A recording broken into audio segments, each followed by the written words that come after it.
Fucking holiday fucking bullshit. It's the stress, it's the running, it's the planning, it's the forgetting, it's the racing.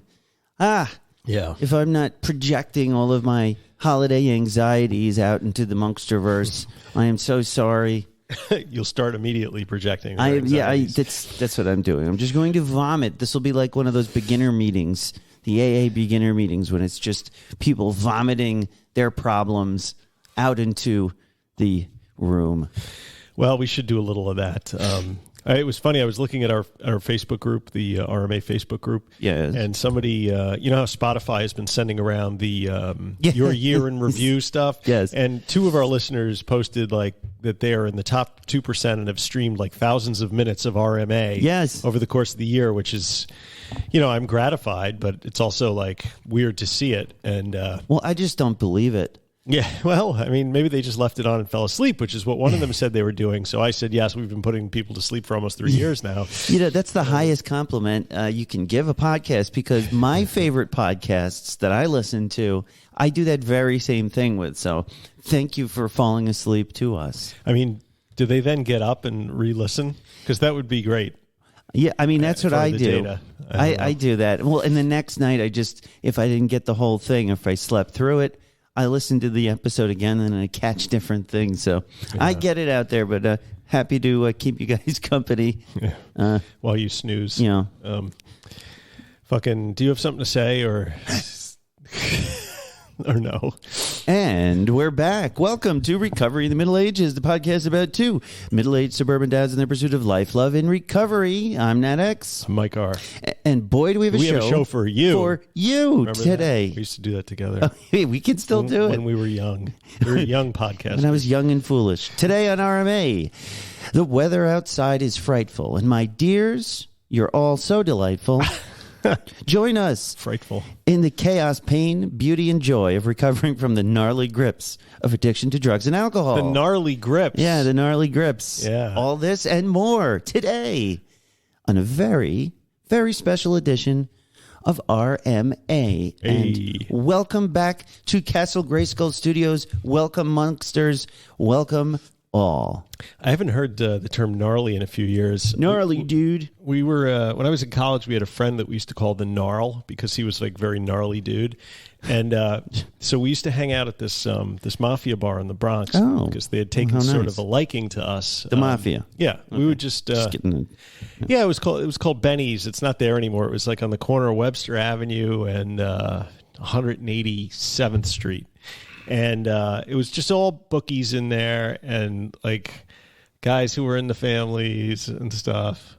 And so they would post the daily specials up on a chalkboard. And one day they wrote lasagna up there, and then somebody added ARL to the end of lasagna, so it was lasagna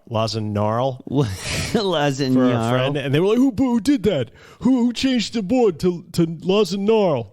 So the mafia is coming after you. That's what you're saying. No, they were good. They were good guys. They were in hauling and carting and trash and stuff like that. Yeah, they're harmless. They were. It was mostly Gambinos. Oh yes, the Gambino crime family.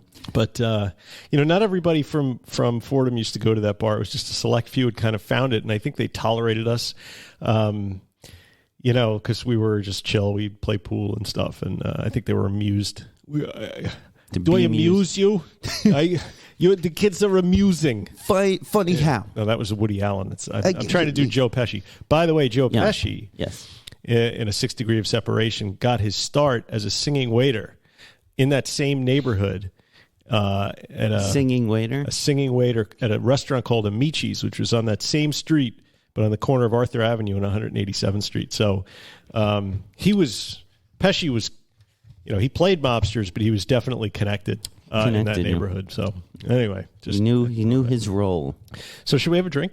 Yeah, I'm a little confused, Monksters. I just would like to paint a picture for you. I've shown up this morning at Castle Grayskull, and I come down to our usual spot, and before me are two what look like stemless wine glasses, and it looks like a bottle of wine. Mike, what in the hell are you doing? I am. Why is there wine in the studio?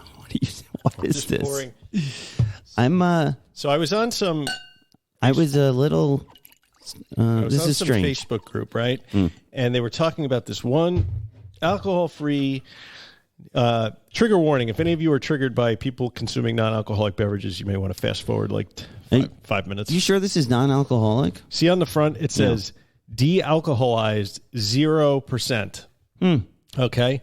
New Zealand Sauvignon Blanc. So I got to talking with some folks on our Discord and about alcohol-free beverages and so on. And for some reason, I was just like, I've never had an alcohol-free wine, except for the whining I do to my wife all the time. But yes. So I figured there's this company out there that just sells non-alcoholic beverages. You can order them by mail, and they'll bring them to your door. A mail order. A mail order, I think they call that. Do they have a catalog that I can send for? I guess there's a catalog on the internet if you want to look on the website. I shall send for the catalog. I forget the name of the place. Oh, Zero Proof it's called. Sorry. I don't want to advertise for them, but if you want to buy your Danny Trejo Zero Proof tequila, which he makes, by the way, 50 years sober, and the guy's selling fake spirits. Yeah. You can buy that there, and among other things. So I got this bottle of Geisen, I don't know. New Zealand Sauvignon Blanc, Zero Proof, and poured out some the other day, right around dinner time, and figured I would give it a try. Now, my relationship with Zero Proof booze is I'm just sort of not interested in it anymore. I was in the beginning, like as a transition. And I think that's where this stuff really is helpful, right? There's plenty of arguments for and against using this stuff. I mean, one of the arguments for it is, it's basically like a harm reduction argument. You're having a zero proof cocktail. It it's helps still you. A cocktail. It's social inclusion, right? I mean, so many social events revolve around alcohol and non-alcoholic options. They can help you feel included without the pressure to drink alcohol. Of course, most places don't actually have this stuff. Right? I mean, if you have friends over the house, you're serving wine. And you don't want to make your guests feel uncomfortable because here you are serving them wine, and you're drinking a Diet Coke or something, and it's like, what, are you too good for us? Yeah, I mean, most people don't give a shit. No, they don't. But it's all in your head. But so still. I mean, early in recovery, it feels like some sort of psychological need, because like the act of drinking an NA wine can fulfill like the habitual aspect of drinking without the risks associated with consuming alcohol. It's like no nicotine vaping, right? Which would be I've the seen next. that stuff, right? Yeah. I'm thinking of switching to that. Almost like smoking a clove cigarette back in the day. Yeah, remember that? I remember no tobacco cloves. in there. It's just that sweet smell. And, if you need like a sort of a glide path to recovery, there's always this idea of a gradual transition from regular alcohol beverages to these zero proof things. And then ChatGPT also suggests that there's a placebo effect, that drinking something that tastes like alcohol can be psychologically satisfying and create a feeling of intoxication. I don't think that's a bunch of bullshit. Well, that's always, the story where you're in high school or junior high school and somebody tells you that you've got, weed or something. Right. And then the kid, or you tell them it's, wine or some alcoholic drink, and the child becomes inebriated. Yes, they get all and then loopy. you go, joke's on you, that was grape juice, or that wasn't. And so, but maybe they did feel really drunk. I mean, how many kids have gotten high smoking oregano, I wonder, without ever knowing? All of them. Now, of course, there's arguments against using this stuff in recovery. I mean, I make those arguments. I'm not a non-alcoholic drink guy. So the triggering of cravings? Yeah, my opposition to it is sort of like, it would get you back into that habit of looking for that kind of flavor. It's like part of my recovery was I'm completely separating myself and my desire to, drink a beverage that even looks like it. So I've been avoiding it. So I'm fucking triggering you big time by pouring you a glass of this stuff in the studio. You know, I thought it might trigger me, but I don't know. Maybe I've evolved past the point of caring, and it's just like... Is that good in recovery when you evolve past the point of caring? No, it's actually known as, the pride cometh before the fall type of thing. Yes. I'm feeling good, and I'm thinking to myself, maybe I've been, too conservative with my opinions on non-alcoholic wine, because so many monksters out there enjoy a non-alcoholic beer. I know you do, and it hasn't sent you off the rails, and many people enjoy it. So what's wrong with me? Over Thanksgiving, I had this stuff called hop water. Have you heard of this stuff? It's a 0-calorie, 0-alcohol beverage that is basically hops in sparkling water. So it tastes like a very weak IPA.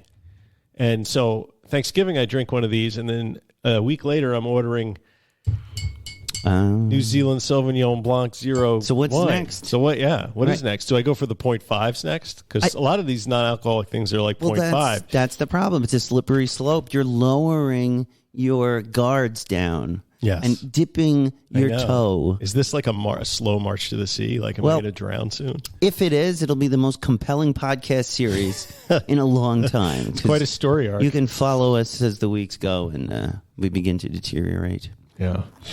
I mean, if you're new in recovery, it's good for the reasons we mentioned, but also it could give you a false sense of security, right? Yes. Like you can, maybe if you can handle this, you can handle a real glass of wine. Right.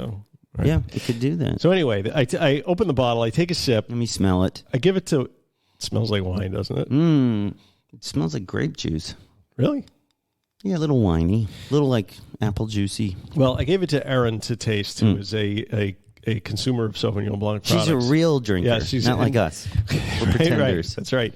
And her verdict was like it smells like it, and when you take a sip, it's almost like it, but in the end, it just tastes terrible. Huh. All right. Well, I haven't had a sip of wine almost in over 5 years. Do you want to... Maybe you shouldn't do this. Well, it's not alcoholic, though, right? It's not. It's 0%. In theory, this should be no problem whatsoever. What do you think, monksters? Are there people out there shaking their fist at the radio set? Don't do it. Don't do it. Don't do it. Well, guys, I am confident enough in my recovery. I'm not going to have to pick you up at 7-Eleven later. I guess we'll find out. But if you do, I want you to record it. Okay, I will. Because we need content. I'll bring the portable recorder. All right. So anyway, cheers. Here's looking up your old address. L'chaim. L'chaim. Yeah. Yeah. Maybe I just brushed my teeth. What's the verdict? The verdict is... Were you like a fan of grassy Sauvignon Blancs before? Because if you weren't, this is going to taste terrible. No, I liked all kinds of wine. The only one I didn't like was a rosé, or like Manischewitz, the Jewish. Oh, I used to love that stuff when I was like 12. It's sweet. That's why. Yeah. Well, there it is. My first non-alcoholic sip of wine. Unbeknownst to Nat, Mike secretly replaced the non-alcoholic wine. Well, we forgot to cheers. No, we did. We did? Yeah. God, I'm out of it. You sure you didn't drink before you got here? No, it's sort of like a nice cold juice with a little... It's got a little bite to it, though, doesn't it? Yeah. So for all of you out there wondering, it tastes like a cold, to me, like an apple or grape juice with a little bite, with a little bit of... a little astringency to it. And I guess that's how you're tricking yourself. And no, it's not terrible. Here's the thing. What? I wouldn't buy another bottle of this. Probably not. This has been sitting in my fridge for a week. Well, I'm glad we could... And honestly, like, I'd rather just have a glass of water. Yeah. This doesn't do anything for me. It's like, what's the point? It's weird because when you drink a juice, there's like a refreshing feeling that happens. Mm-hmm. So this has taken a juice and removed that refreshing feeling and replaced it with a bitter bite. Yeah. So if you're looking for juice that bites back. Yeah. And with shipping and everything, it was over $20 for that bottle. Right. So well, you've done it. You don't have to drink it all. I just thought that was interesting. Yeah. No, but if I were just quitting drinking. It might. Maybe that could have helped me. In the niche. Maybe if my AA sponsor at the time wasn't like shaking his finger going like, that's just as bad as the real stuff. You drink that, you might as well start your day count over. Non-alcoholic beer is for non-alcoholics. Right. That's what they say, right? They don't mention the wine, though. That's right. The funny thing is, like, in the back, like, I have a taste in my mouth now. That's whiny. That's like a whiny taste. If you got pulled over, for speeding or something, would they smell your breath and want to test you? I don't know. I could be sitting with this in my lap, drinking out of the bottle, though. Perfectly legal, Lips that touch wine will never touch mine. All right, so mark it on the calendar. Nat and Mike drink non-alcoholic wine. I'm thirsty, so I'm going to finish this. See, look, I'm finishing it. Uh-huh. I don't even like the way it tastes. Fuck. You finished it. Problem. My dad used to always tell this story. He always had these stories, and one of his stories is he was overseas somewhere for something, and he has a menu, and he wanted to try whatever the local wine was, and so he's looking at the menu. And the waiter comes in. What would you like to drink? And he says, I'd like the Finnish wine. It says, I would like to try. I didn't know there was Finnish wine. I'd like to try the Finnish wine. And the guy would say to him, no. The wine is Finnish. And he says, yes, I know. I want to try the Finnish wine. I'd like maybe he was in Finland or something. Oh, yeah. And the guys keep saying, no, you don't understand. It's Finnish. And my dad getting belligerent. Damn it, I want to try that wine. I can handle it. I want to taste the local spirits. And then the guy says something like, no, you don't understand. There's no more. It is finished. That's one of my father's favorite jokes. That's a good one. I don't think I gave it justice, but I always liked that one. Thank you, Dad. That's for your dad. So really, this show is all about grifting, right? Because we're going to talk about the cult, right? We're going to talk about the Love Has Won, the Cult of Mother God. Yes. But we're also going to talk about George Santos for a minute, if you don't mind. Yeah, let's do that. George Santos. Who is George Santos? So those of you who follow the news and follow politics may know that George Santos, the congressional representative from Long Island's 3rd District, which is our district here in the hamlet of Oyster Bay, was expelled from Congress last week for various crimes. And guy was such an embarrassment. He made up his entire history, and he was just stealing money. All the money that was donated to him, he was using for Botox and OnlyFans. Yeah. And just to basically pay his rent, because he was not actually a successful guy. He was just a grifter. Yeah. And so they threw him out of Congress. First guy that's been thrown out of Congress in the history of the Republic who was not either a Confederate or convicted of a felony. Wow. Now, he's facing a number of felony charges, so he may yet be convicted, but he still says he's proud of his work, though, somehow. I'm not proud of the work I've done. Not sure what he did. Voted with Kevin McCarthy on just about everything. Okay, so immediately he gets thrown out of Congress, and what does he do the next day? He appears on Cameo. Oh. And you know what Cameo is? It's this platform where you can pay money, and then a B or D-list celebrity will make a video for you, like a message, or you ask him to say something. I got one for my son Jack from Dean Norris from Breaking Bad. He played Hank on Breaking Bad. Okay, so I immediately think, well, this would be fucking gold for RMA. So I send Santos a message like, I want you to do a video. I run me and my partner Nat co-host a podcast to help people recover from drug and alcohol addiction. We like to find comedy in the midst of tragedy, which I figured may resonate with this guy. If he's self-aware, he knows like how to fucking parlay this shit into like money, right? He takes it seriously though. So I guess he does. But so I'm all excited, and I wanted him to finish it. I wanted him to wish us a Merry Christmas and a Happy Hanukkah, because remember, he claimed he was Jewish, right? And then I wanted him to close by saying, I'm George Santos and I approve of this message to RMA, right? Yeah. I'm like, this is gold. $150 came out of my own pocket. You paid it? I paid it. Oh, fuck. And I get a message this morning that my request has been rejected. So you still paid for that? I get the money back. I really had to balance the negative of giving George Santos more money than he's already received from his constituents versus the entertainment value for RMA, and I came down on the side of RMA. Yeah. But so check this out.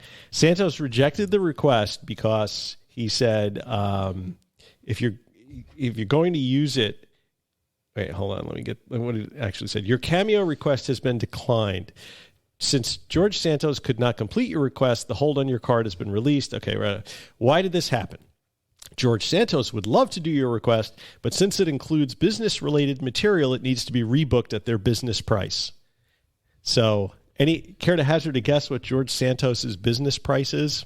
What, like $5,000? Yeah, $2,500. Now, that is a little much for our May. So he's looking budget. for an honorarium or something to come and be, and work with us. I mean, for that amount of money, I'd want him to like come down here and talk to us. And even then, I'm not that interested. But I thought that was like true to Santos' form because he knew we were a drug and alcohol recovery podcast and decided that we needed to be charged $2,500 anyway. And then to continue the grift, the very next minute, I get an email from Cameo again saying, price drop, fan appreciation time. I just dropped my price to $350 for personalized videos. But remember, he was charging $150 2 days ago. Yeah. But now he's dropping it from $400 to $350. Wait. The grift continues. Wow. The massive grift continues. This guy. And apparently he's made videos for people already. So, Oh, God.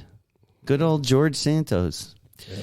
Our local congressman. Happy holidays are for liberals, and little birdie tells me you're no liberal. So Okay. Thank you, George. Sorry, man. He's going to jail, huh? Yeah, he's going to jail. Aye. Anyway, George Santos, ladies and gentlemen. I'm sorry, guys. You're not going to get much of George Santos beyond that. I tried. You did.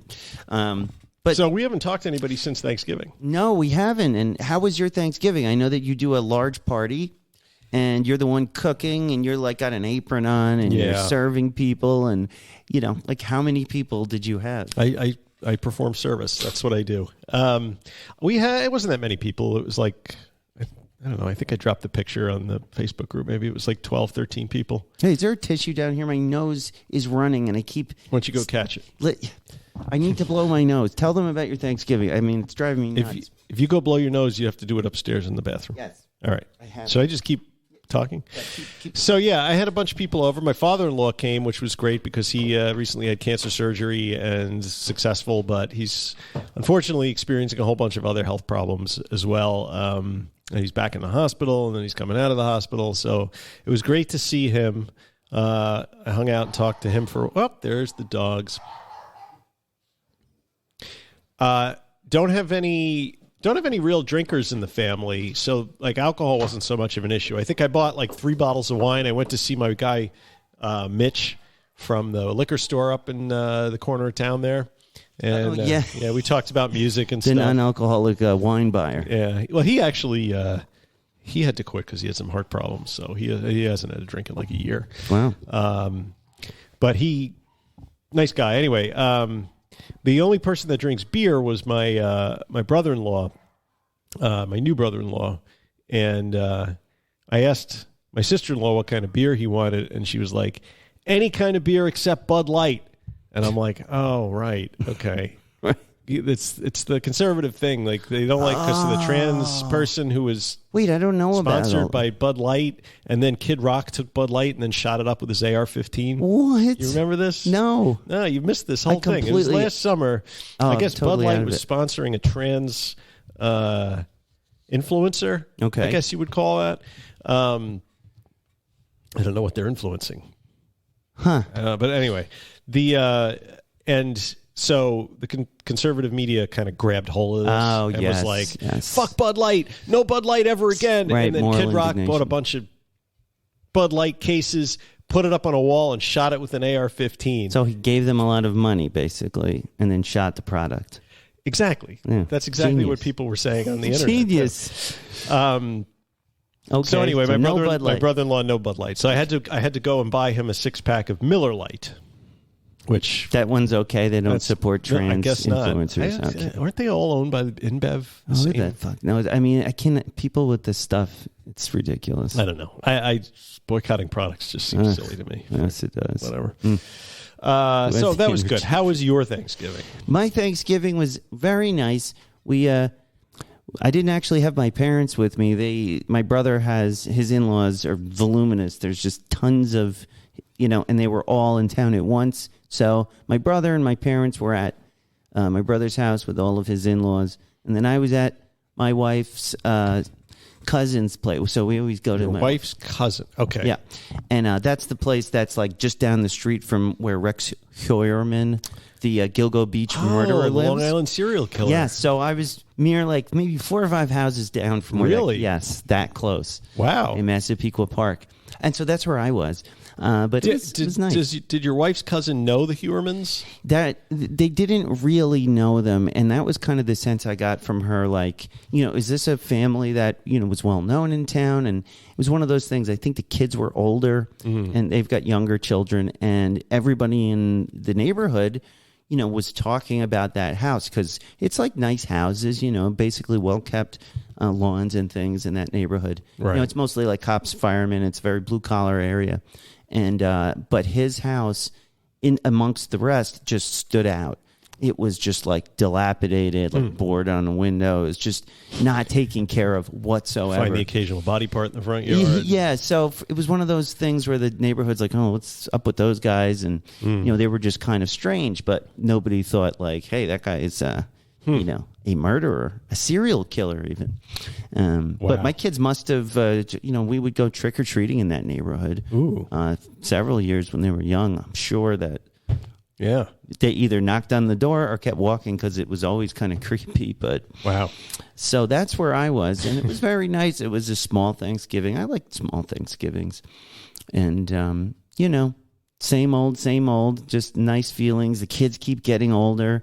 That's the time of the year when you see cousins and kids that they just keep growing. And it's so amazing just to watch this next generation. I mean, my kids are doing all these crazy things.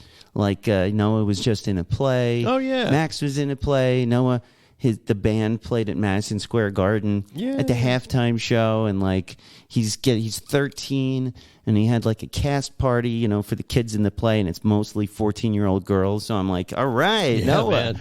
Way to go, man. Way to go, kid. And just like life is spinning so fast. And it made me think, I was watching these Christmas movies, and it's sort of like when the Christmas time comes around, the holidays, and everybody comes back to base, basically, and you sort of take stock of what's going on in your life. And it made me think that if I look back on like what was going on, like it marks a point in time that I can sort of remember. So you go back, I was looking at pictures of old Christmases, and you can sort of see, from the pictures and like where you were at each Christmas, like kind of what was the zeitgeist of the time, like, and it's a really interesting experience to kind of delve back into those feelings of like, oh, I remember 2013, man, that was a bad one, or 2012, that's the year, like, I was so drunk, I was like, locked the door of my bathroom, it was like on the floor while I had 20 people in my house, and I was supposed to be a host, and all of that shit comes back, and it's just like, it's a good time to take stock of how far you've come, maybe how far you've fallen, but where you're at and what you still need to do. And so I like to use this time to maybe reset a little bit and, closing out the year and trying to say, okay, what's my goals for next year? So it's a joyful, like, looking forward time for me. So in looking back, do you succumb to the holiday depression and the if onlys that ever pop around? Because I look at some of those photos and I remember like, I was so hungover there, or I wasn't really present for that, or mentally I kind of checked out over here. And sometimes it really gets to me. I mean, I try not to have regrets, and I try to be forward facing most of the time. But this time of year it's just dark all the time and depressing, and you get this seasonal affective disorder. Sad. You get sad. Right? And sometimes it's hard to focus on the future. And I watched. You talk about Christmas movies. I watched Charlie Brown Christmas the other day, which is my go-to every year. And my Ben is really into that one too, because he's a little existentialist as well. And It opens with Charlie Brown. I hate this time of year. Everybody's happy, but I don't feel happy. And I guess different years I have a different relationship to the holidays. This year I'm kind of fine. It seems like it snuck up on me this year, so I'm not really wallowing in lamentations. I'm just sort of worried about what to get my wife for Christmas because she won't tell me what she wants. Yeah, honey, hint. I just get texts with like pictures and links to things directly. I beg for that. Can I send you my wife's direct links? This year, I know exactly what you mean, and I think sorry, it's the wine glass. I'm getting sloshed here. I think when we have so many things going on, and right now, like our schedules seem to be overloaded more than I think they've ever been. I don't find that I have a lot of time to, and maybe that's the ticket. Maybe that's part of why I've been able to stay sober this past several years, is I don't have time to think about it, and that. I don't know if that's a good thing or not, because this can't either. Keep up. Right. What happens when the kids, I have an empty nest and, business is, good and being taken care of by other people or something. Mm-hmm. And now it's just me and it's just my wife and, the cat. And, where will I be? Am I preparing myself to weather that kind of storm? But the good news is I don't have a lot of time to sit around and, regretting and wishing I did more, because my brain is fried. Yeah, sometimes the balance between being hyper busy, which, we are this time of year, and having time for reflection, like hitting that bottle again, huh? I'm thirsty, and it's literally like sour apple juice.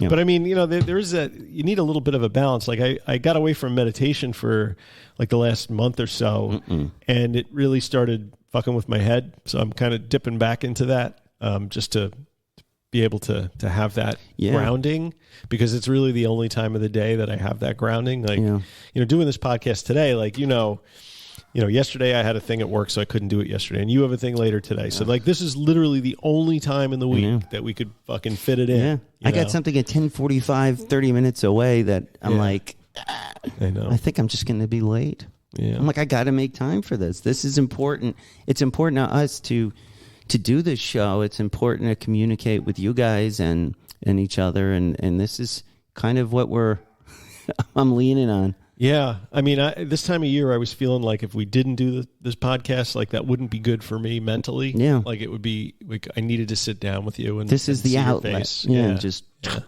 because it's important. You really do run the risk of being so busy that you put like your own mental health on the back burner, and that is bad. That's a bad fucking thing. You end up like Shane McGowan. Who we lost. Yes, the Pogues. Yes. The band The Pogues, not familiar. I don't know who that is, but I didn't even know he was sick. Well, I think he basically died of alcoholism. Oh. Because he was a... cirrhosis or something? He was knighted cirrhosis of the liver. Cirrhosis. I don't know that. So the Pogues were an Irish music band that sort of melded traditional Irish music with elements of punk. They were very big in the 80s. Their big album was Rum, Sodomy, and the Lash, which was... sounds lovely. Well, that was a holiday album. Winston Churchill's quote on what held the British Navy together. It was rum, sodomy, and the lash. Oh, okay. Right. So they named their awesome. their record after that. I love Winston Churchill quotes. So I was really into them in the '80s because they were like a hard drinking, hard partying, fun band, and they used to, when they came to New York, they used to hang out at this bar, Rocky Sullivan's, down on Lexington Avenue, and did I ever see them? I don't think I ever saw the Pogues live, but hung out in places they hung out in New York.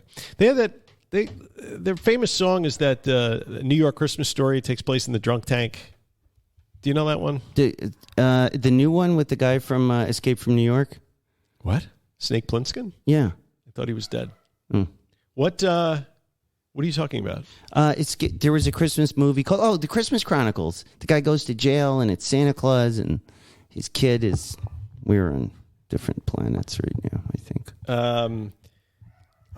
I don't know that one. So there's a Christmas movie that takes place in jail? It's not a movie. It's the song is called Fairy Tale of New York. You've never heard this song? I don't think so. Maybe I have.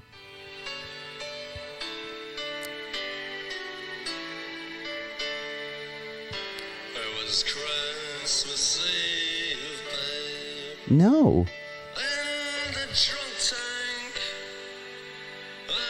Never.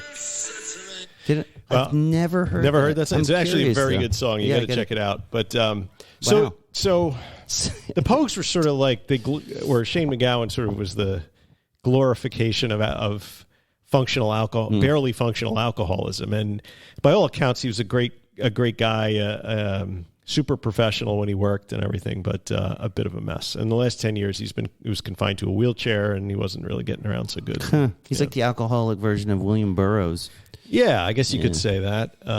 Glorifying, living into his 60s or something and on heroin. And Burroughs made it to his 80s. Did he make it to? Yeah. So he's like a legend in the junkie community.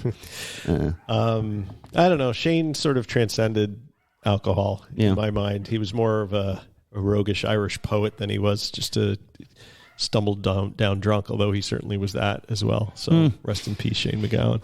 Yeah, I feel like there's a piece of him and me, like that could be me, and remembering that, it's sort of like. But you always look at those guys and you wonder how good they could be without it. Yeah. Like that's the tragic story of Jerry Garcia, man. If he had never gotten into the heroin. Who knows? Look at the Stones. That's a bad example because aren't they still drunk? They're doing fine. Yeah. Like, why? It is because they were just injecting alcohol? Well, Keith was injecting everything, but he's quit everything except the occasional pint, he says. But he's fucking 80. How much can you do when you're 80? And their new record, I had to listen to it. It's good. It's not bad. I was like, okay. It's not bad at all. I mean, it's... I tried to do the pre-sale from AARP to get Stones tickets. And tickets? Where are they playing? They're playing the Meadowlands next year. Next summer, assuming they're all still alive. The actuarial tables are against it, but you never know. Actuarial tables. So... And I finally managed to get in, and I pick a seat up in the nosebleeds, and it's $460. And that's the Ticketmaster price. Yeah. It's not even a resale. No, tickets to everything. 2 of those plus fees was almost like $1,500. Nice. I was like, you know what? Fuck it. I saw the Stones in 2006. I don't need to do it for that price. But prices these days. Kids these days. When I saw them in 06, I was like, this is definitely the last time the Stones are going to be touring. Yeah. It's like never count those guys out, man. It's like the Crypt Keeper is on tour. Hey, should we talk about the we thing? should. You got to go, right? I'm sorry to rush everyone, but let's talk. We found this great documentary. We were talking last week, and we said, what are we going to talk about?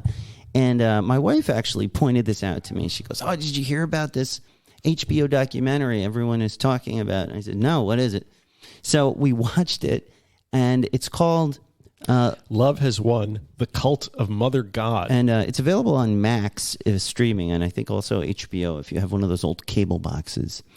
It came out recently. It's really fucking interesting. Yeah, you recommended it to me, and I didn't think you were going to watch it. Prepare to be entertained, and it's 3 episodes, and I sat through all 3 of them in a row. And Erin and I just sat there with our jaws on the ground. It's I don't know. It's crazy. It's a documentary, and it explores the story of this spiritual group. Some would call a cult, called actually most people would call it a cult. Pretty culty. Called Love Has Won. Its leader, Amy Carlson, was referred to as a Mother God by her followers. Yeah, Mother God. And so she was a former franchise manager at a McDonald's. Which is a respectable job. I mean, she was a manager. She was young. She was a go-getter. McDonald's. Yeah. Attractive young woman also. And I think that may have had something to do with how she was able to attract so many followers. She was pretty. But she had a crazy... she had kids. She had 3 kids, and she abandoned the kids to by go all start accounts, a cult. By all accounts, she was living a quote-unquote normal life and a normal... families, from what I can tell, what's normal, right? You might say, but it appeared to be relatively average, in every sense. I guess. I mean, she was, the documentary had a lot about her backstory and how she was working at McDonald's. She worked her way up, had problems in relationships. She always attracted the wrong kind of guys, like abusive, sociopathic types that would like, you know. And so she had 3 kids with 3 of these different guys, and you know, no judgment. I mean, shit happens, right? Yeah. But I think she became, and then she would leave the kids with the parents, and then she would just go out to the clubs and everything and party and stuff. And eventually it became too overwhelming, and she just disappeared one day. She left the family, left the kids. It started to happen slowly, though. I mean, it didn't, like, she started out sort of like, she was a good mom, she was a good sister or daughter, she was working, you know, and then it started to happen slowly. And what I noticed was she started to smoke pot. Yeah. And right. And it appears like, you know, if you have mental health disorders, diagnosed or otherwise, THC will exacerbate these symptoms.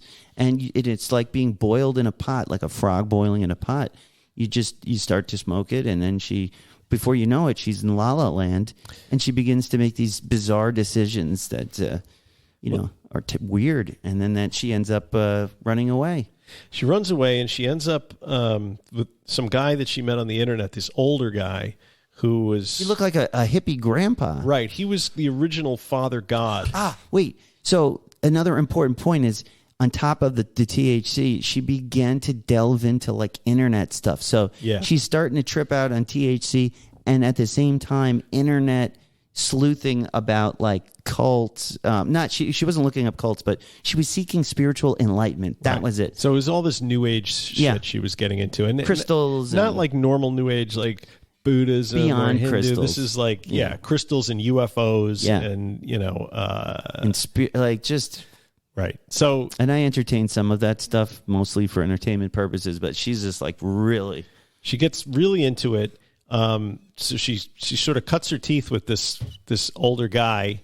They have the spiritual ceremony. Yeah. Whatever. They become like married, and she's like 30 at the time, and he's like 65 or something. It drives me nuts. He's like Willie Nelson on crack.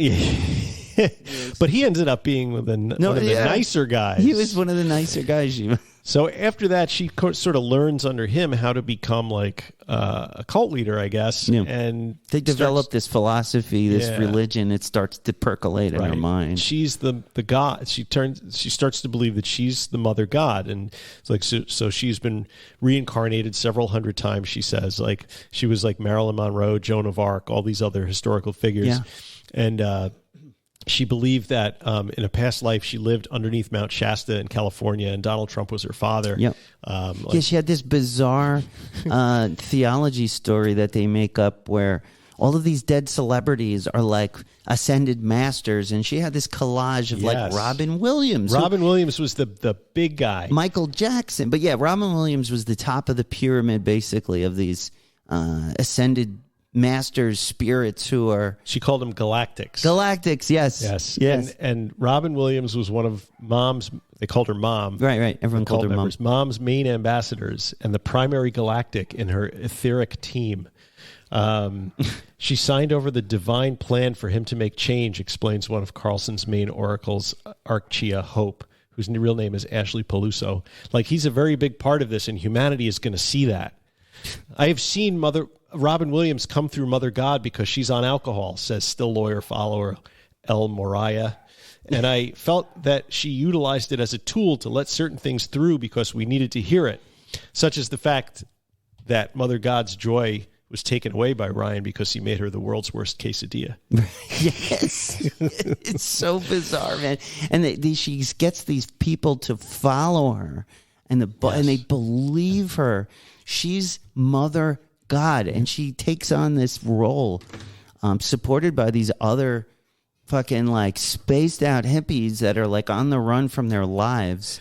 It's so fucking bizarre. Well, the weirdest thing is, like, you and I can't even get like 50 fucking followers on Patreon. I know. But there's like hundreds of people sending this woman hundreds of thousands of dollars. So they buy a place in Crestone, Colorado, which we're is just like, jealous. I just want to make that clear. We're just true. jealous. Like, why don't we start a cult? We'll both be Father God. Yeah, we're Father God. Father God, send us money. We'll do soul cleansing from afar. You won't even know it's happening. Yeah, I'm sending love, light, and you won't feel a fucking thing. Space vibes, man. So, but part of her shtick, so they get this place in Crestone, Colorado, and followers start to come, right? And I'm still not quite sure because, I mean, everything these guys did was on YouTube. They were fucking live stream dynamos. They live streamed everything they did in the cult. So, which is why there was so much footage for the documentary, right? Mm-hmm. But their main thing was they would wake up in the morning and wake and bake, smoke pot all day, and then drink all night. Yeah. So they didn't really put enough emphasis, if you ask me, on the role of alcohol and weed in this cult, because every night Amy would, they said, some of the people were interviewed. I was listening to a different podcast this morning that had some other details on this. Oh, really? Every night she would pour herself like 5 or 6 tumblers full of vodka, drink them, and then just become an abusive asshole. Yeah, but they explained it in a way by saying she takes this medicine, being all this vodka, all of this pot, and then her personality would change. Shit. But instead of them going, she's intoxicated, she's taking drugs, alcohol, and that's why she, and they would say, no, she's channeling the galactic. So when she would become abusive and yelly and stuff, they'd say, no, that's Robin Williams coming through, or it was one of the other galactics. Right. So they were all completely delusional. But they were so bananas. Like, they'd go outside and they'd look at cloud formations and be like, we saw so many spaceships today. Yeah. There's one over there. There's a spaceship. And the galactics are going to come and we're all going to ascend. Yes. That was the big thing. It was very much like, what was the Hale-Bopp people? Yeah. With the comet, Halley's Comet, was it? The aliens were going to come in the back of the comet and take everybody out, right? Yeah. Up into... But how do we know they didn't? They all killed themselves and they were supposed to ascend to this ship. What if they did? Who knows, right? But, now, we know she wasn't Mother God because, a lot of as many of them do, a lot of her predictions and her prophecies just simply didn't materialize. They didn't materialize, no. But the group was sort of carrying on almost as like it's just a normal cult of New Age weirdos until the last Father God showed up. So Amy had a succession of these Father God partners, right? Yes. And the first 3 of them that they interviewed were these like... She's like a reverse Mormon. Yeah, exactly. But it was amazing. The first 3 guys were like these. One of them was like a internet marketing guru. Yes, who like set finance up this guy. whole. Yeah, well, that was Michael, right? Yeah, the Archangel Michael. Archangel Michael. Yes, that's a go-to for these types. The 2 other Father Gods, like one of them was a computer guy who set up all the websites and everything. And then she kind of jettisoned him when it was done with him. And then this other hippie but they stuck around with him. They did. So when she demotes these other Father Gods who she's presumably sleeping with, she gets them, into a position where they're like doing something for her ministry. Right. Then she's like, I've gotten a message from the Galactics. And then some other weirdo would show up from the internet and be sexier than the last guy. And she'd be like, I have been told that this is the new Father God. Right. And it's just another guy with his shirt off. But what's amazing is the previous Father God is so fucked up and brainwashed that they're like, yes, Mother, yes, you're right. If you say it, the Galactics are making it so, and they would just acquiesce and then move to their next position. Right. And in a more subservient role to the new Father God. Well, the final Father God... his name is Jason Castillo. They come up with a real lunatic. Yes. Now, this guy, in the documentary, the first scene where they're interviewing him, you see him adjusting his ankle bracelet. Yes. And calling the scram bracelet. Calling the police department and being like, telling him that where he is so they know where he is. And then you watch him like sensuously eat this slice of pizza. So fucking weird. And the guy is like, he's kind of a nut, but he sort of fits the mold of the kind of boyfriends she was having before she became a cult leader, right? Sort of like abusive. Yeah, abusive, narcissistic. Toxic masculinity. Yeah, totally. Which is how they put it. But this guy then starts doing all this meth. And he gets out of control, and things are getting really crazy in the house. So Mother God packs up the followers and says, we're going to go to wherever the fuck, somewhere else in Colorado. They find another place. And like, you can't come to Father God until you get your shit cleaned up. Yeah, because he was really not just doing meth, but he was like really abusing her and everybody else. And she would make excuses at first about him, but using her her made-up religion to sort of explain it. She'd be like, he's taking in all the suffering of the world, and it's going through him, and he's like taking this on, and this has to happen in order. It was just fucking weird. So she's sort of, but finally, he crosses a line or two. I think he becomes really abusive, and the meth is, and then they cast him out, but not quite casting him out. They leave it open for him to. Well, they all move and they leave him there. They're like, you need to stay here, and he's, I guess, so brainwashed too that he like is buying into. He's like, you're right, okay, leave me here, and he just sort of goes along with it, and then they vanish to someplace else. They just travel, and then 3 months later, he shows up there. He's them. Like off the meth, and then shortly after that, one of the female people, followers, followers, galactic, is accidentally burns their house down because she was burning sage. They find this beautiful place. They build it up. They're growing food. It's amazing. And then one day, these dumb hippies freaking like burn the house down. But it's funny the way that she admits how she burns the house down, because they're all standing there watching the house burn. The whole thing burns down. Like the house is basically dust. And then they cut to that woman, and she's just looking like, staring. She goes, well, what happened was I was burning some sage, and apparently the bushes just, and the house just went up in flames, and she just looks totally out of it. And they're all in a boat sailing away across the lake while the fire department is putting out the house in the background. So this goes on like this for a while, right? This group is making money by selling colloidal silver. Yeah. And these various like hokey remedies and spiritual tarot card readings and all this stuff all through the internet. And this guy Michael is collecting all the money from this. Archangel Michael. And they have like $400,000 in the bank, right? But then Amy starts to get sick. So because keep in mind, she's daily drinking like a handle of vodka, however much pot she's smoking. And they are taking this snake oil stuff, colloidal silver, which is up there with like monatomic gold. You hear about people like taking these, right? And they're drinking it. So now she's drinking this, but she was drinking a lot of it. She drank colloidal silver like she drank vodka. Yeah. And they were like making it. They had a makeshift lab. Yeah.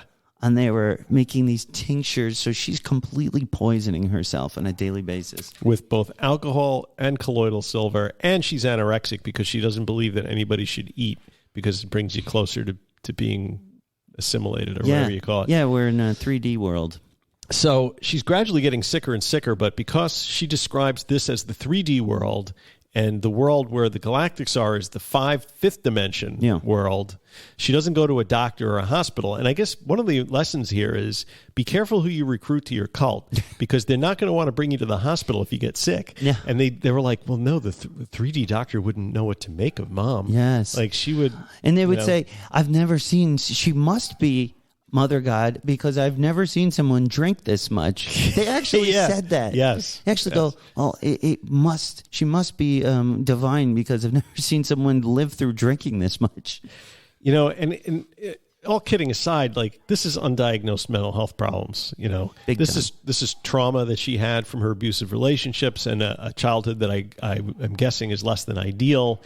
So she found a way to continue the drinking by just making this cult around her, she created a whole cult to support her drug abuse. I mean, people have all kinds of rationalizations for continuing drinking when they long should have stopped, but I am God is a pretty good one. If you're an alcoholic and you can manage to convince a bunch of people around you that you're God and you need to drink a handle of vodka every day to communicate with galactic beings to save the world, that is some pretty good fucking grifting, if you ask me. It's better than, I don't think George Santos would. No, I mean, it's amazing. And what's amazing is she got everybody around her to do the same thing. They would have these blowout parties that went on for like 3 days. They would take mushrooms. They would do all this stuff. Meanwhile, they're making money hand over fist selling bullshit remedies. And the women who would do the streaming were young, attractive girls. Like one of them was like, I joined the day I graduated from law school. I'm like, law school? Yeah. What the fuck? I couldn't believe it. She's like, I graduated from law school, and then I headed to the Mother God's abode. So Amy is getting sicker and sicker, and to the point where she can't walk anymore. So Father God is carrying her around. So they decide it's getting a little hot in Colorado, so they pick up and they go to Hawaii. Because they're getting calls from like neighbors, the parents of some of these kids. Yes, because are watching it. Because it's all on YouTube. So all the family can see this train wreck in real time. And they just don't know what to do. They're calling local cops and the police. They can only do so much. They don't do anything. They're like, they did a wellness check. They're like, she's an adult, you know. She wants to be crazy. Yeah. And I guess they didn't find anything illegal. No. Or look. Well, I mean, pot's legal in Colorado, right? So what could you do? Pot and alcohol. So they go to Hawaii. They go to Kauai, and they set up shop there. And instead of like lying around the beach and sort of trying to recover her health, Amy decides that they're going to do a press announcement that she is actually Pele, the goddess of fire, and created the Hawaiian Islands. This, as you can imagine, did not go over particularly well with the native folk in Hawaii, who get the governor involved, and all of a sudden their place where they're staying is surrounded by angry Hawaiians who are throwing stones and breaking the windows of their cars and all this stuff. And finally, they basically get run out of Hawaii. The governor says, look, I can't protect you. You guys have to leave. So they give her a police escort to the airport, and they come back to the United States. But at this point, Amy is just about on death's door. Yeah. Yeah, I mean, and she's turning colors. She's like turning blue because she's taking all the silver. It's the silver and the liver failure. And when it's very clear that she's having symptoms of like alcohol poisoning, like total like toxic liver, like sepsis, maybe, like she's definitely ill past the point of you can like rub a crystal on her. Yeah. And instead of calling a doctor or bringing her to a hospital, they just continue this delusion. Well, her mother called a doctor. It was Dr. Phil. It was. Yes. Oh, so how did I miss that one? They did an intervention on Dr. Phil. Oh, God. How did I miss that? So Amy comes on and starts talking about her shit, and her mother's like, Amy, just come home. This is ridiculous. What are you doing to yourself? And then apparently Amy was very upset by being like ambushed on Dr. Phil. And so cut her mother off completely. And at this point, she is so sick that Father God is bringing her to like different places on the road, and eventually she dies, gives up the ghost, as it were. And before that happens, there's something very sad that stuck with me. That there was when she was really toward the end of her life, and she was probably having moments of clarity, like so many do before they pass away. It's well documented. People who could be in a coma, there's like a moment before they go, and they become lucid. And there was a time where she becomes like, oh my God, I need my mom. And she sort of reaches out to her and like, you need to come here. Or maybe I think one of the acolytes maybe called the mother, but the mother did not go. Yeah. And that just broke my heart because I mean, I don't know what kind of person she is, but that has to kill her. Yeah. The fact that maybe she could, who knows if she could have done anything. Right. But to not even try, like to go and just rip your child out of there. But she was like, she was so far gone and I was afraid. And she was afraid, and then so Amy dies. I get the sense that the mother was not really the most compassionate. You could tell, like, because there's some shit going on behind that woman. Yeah, because if that were my kid, like, I mean, kid, she was 45. She was 45 when she died, Amy. Yeah, so not really a kid. I don't know. Yeah, I guess she was afraid. She said that, and yeah, you're right. She might have been a sociopath. So the cult is all like following the story of Amy as she's being driven around from place to place, like hoping that the Galactics are going to come and take her in a spaceship and ascend. And sometimes they're getting a little concerned that she has not ascended yet, or the Galactics have not picked her up. But then when Amy dies, I guess they figure that she was ascended on the astral plane as opposed to the physical plane or something. Yeah, they so she essentially becomes naturally mummified. Yeah, they take her body and they bring it out, they bring it camping. Yeah, for a couple of weeks. They keep the body in a tent. And it's scary, And so they have her like in sort of a shrine with her body there. Well, right after the tent, they bring her back to Michael's house. Right, and that's when they get discovered. Well, Michael turned him in. Right. Mm-hmm. He goes to the cops because his 2-year-old was in the house, and they took when Michael went out, they took his 2-year-old. This is something I picked up from news reports, though, and so he goes to the. He doesn't go to the sheriff in the town where they are. He goes 45 miles away because he says that the sheriffs are bad in the town that they were in. Yeah, clearly. And he tells the cops that there's this cult leader's dead body, and so the cops come. Yeah, there's a dead. They have to go investigate. There is a dead body. They go in this room, and it's basically set up like a shrine with Amy's mummified body in the bed, and Christmas lights twinkling everywhere, and all this New Age shit in there. And so they arrest like 7 people for Father like God, abuse of a corpse. He's so out of it too. They show that when they go in and they're like, "Where's Amy? Is she here?" He goes, "Yes." He goes, "Mother is at rest." Mother is at rest. She's at rest. They're like, "Okay." And then they go in and they're like, "Oh my God, yeah, what do we have?" So Michael was really broken up about the whole thing, so much so that Archangel Michael took the $400,000 out of the bank and disappeared the next day, and hasn't been heard from since. So that sort of ended the saga. They ended up arresting 7 people for desecration of a corpse and a couple other things, and then the DA dropped the charges, and nobody got in trouble at all. Yeah, it's really creepy because they're interviewing all of those people who were there and they were part of it, and they seem to still be under the spell of this crazy religion, and thinking of her as God, and they're continuing the delusion. It's interesting. They sort of identify that, certain things were off, and certain father gods were abusive and probably not really God, right, here and there, but they're still like in that, world. It's really scary, and that's what these habitual use of psychedelic drugs, which I think THC is considered at those amounts. Yeah, and you can really fly off the planet, and it's amazing. And then when you're supported by other people, but that's a whole study of cults. Yeah, I mean, and it happens, and my God, half of the interview with Jason Castillo, the father god, he was smoking on a blunt, or eating pizza or something, but mostly smoking weed. And so after she died and, the charges got dropped, Jason Castillo and one of the other father gods ended up moving in together and starting their own thing.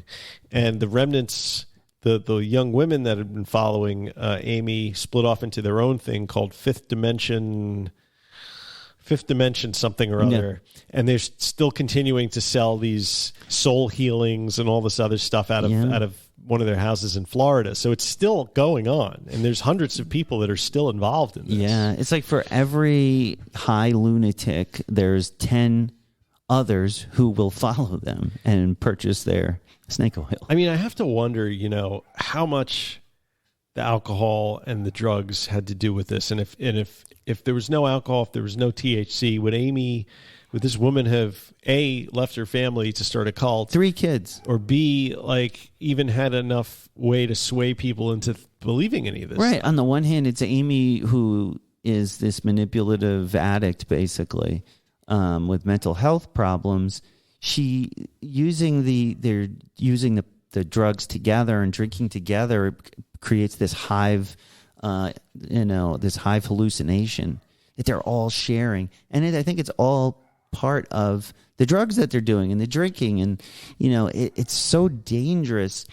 But look, as they say, it's a free country, it's a capitalist country, and how much of what they did was the only thing they could get them for was desecration of a body. Yeah, and even then, so you're free to do this stuff. The DA basically said there are some things that should not be solved in the criminal justice system, and this is one. They were also charged with not getting her the health care that she needed, but they realized that as an adult, you can make your own decisions.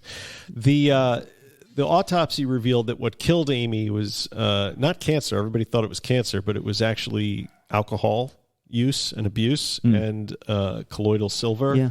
And anorexia together. Yeah, and that's so there is somebody that had she received the right mental health treatment, maybe would have just been a regular old, kooky New Age person and not, drew so many people into the orbit. I've noticed in situations like this, and not quite so extreme, but I've been in scenarios where there's been someone in my life who clearly has mental health problems, but they also are exacerbating it with drug use.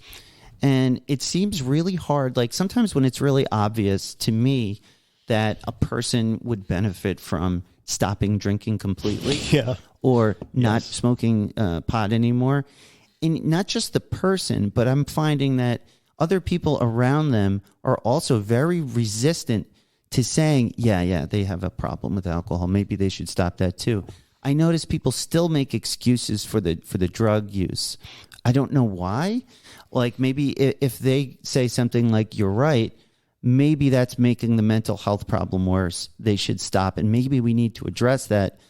What I get back is, no, they need to see a therapist, or no, this is a mental health problem. They don't need to go to rehab. But really, I think since I was treated for co-occurring mental illness and addiction, I know for a fact that it exacerbates it and it needs to be addressed. And sometimes, in my medical opinion, such as it is, it's a good place to start. Yeah. When you have someone like Amy or someone in your life, and a lot of you may know people like this who just spin off the earth, and nobody seems to identify drug use and alcohol as like a major player. It happens all the time, and this is the most entertaining and horrifying example of it.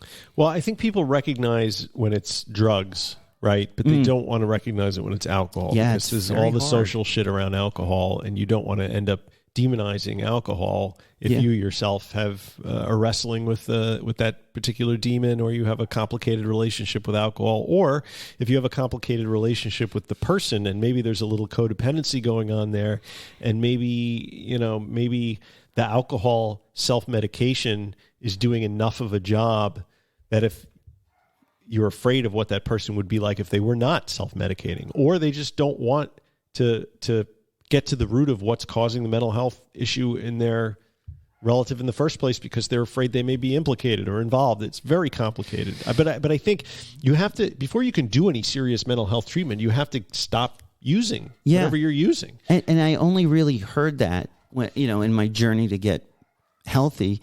I only heard that when I was finally in like an addiction treatment center type of thing. Before that, it was always sort of swept under the rug or not focused on as much. But when I finally got into addiction treatment, it was the first thing they'd say, like, first things first, we need to stabilize you and get you off of, alcohol and whatever drugs you're on. And then... As if that's an easy thing to do. But that's what, and then you're in a place just to do that.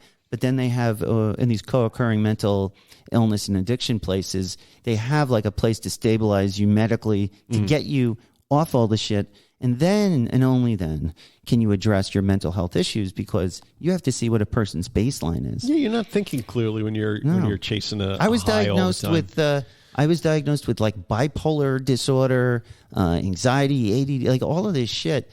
And I don't have any of that anymore. Right. And I'm not just diagnosing myself. I've been going to doctors all of this time and making sure, and it was all sort of created by drugs and alcohol abuse. So, I had any number of therapists tell me when I went to see them after 9/11, or when I have a drink now. Yeah. When I went to see him after 9/11 or after my wife passed away, like any number of therapists told me the first thing you need to do is stop drinking. Yeah. And so but they don't tell you how. No. Well, the Zen Buddhist priest that I went to see, who was also a licensed therapist in New York, told me to go to an AA meeting, and I've had a therapist, and I couldn't.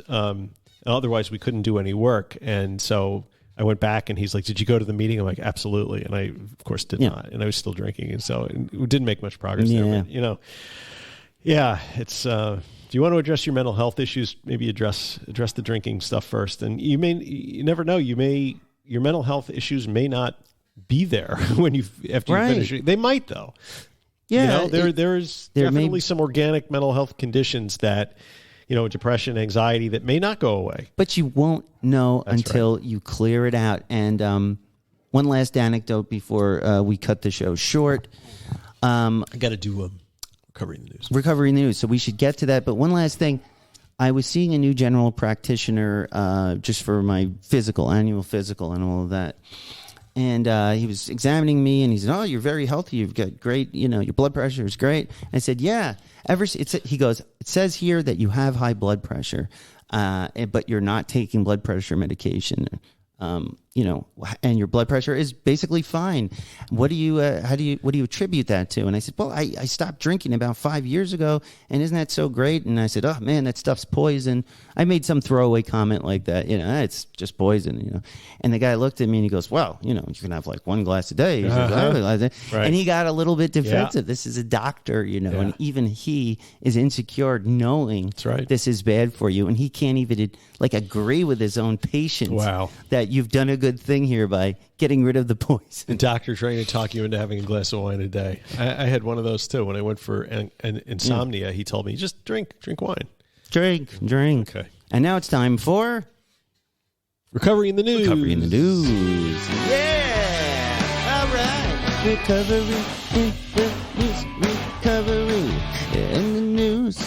Recovery. Recovery in the news. Motherfucker. Yeah. That's a new one. I didn't shill for SoberLink. Fuck. SoberLink. Should I do that?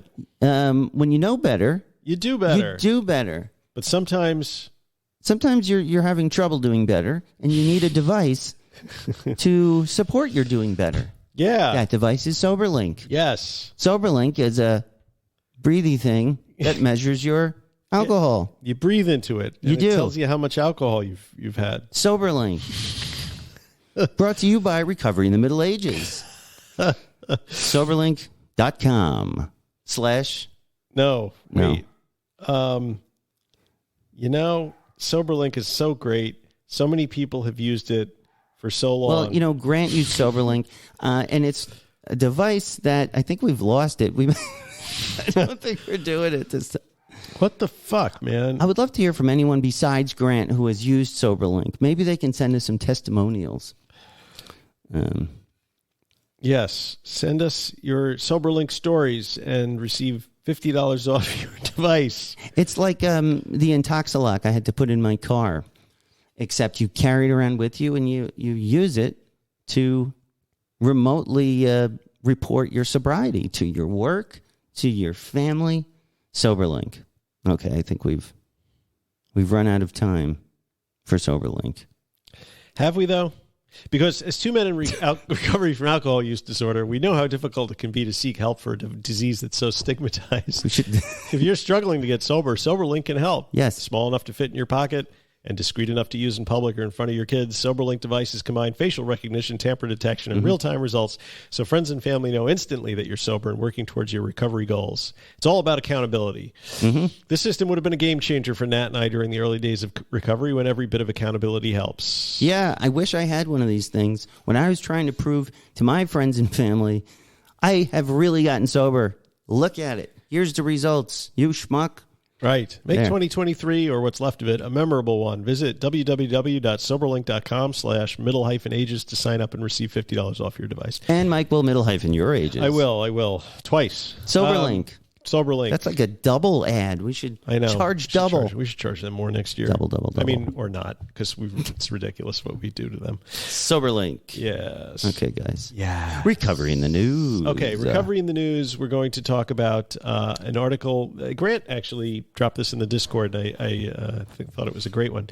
It's from that old reliable source, High Times Magazine. Oh, yes, I remember them. High Times Magazine. High Times. I used to... They had a centerfold. Of buds. Yeah. There was a centerfold of weed. Genius. I guess they're still around, maybe only in digital form.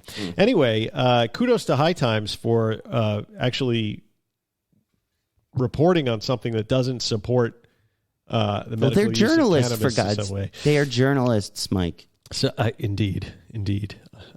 Journalism. So not wasm.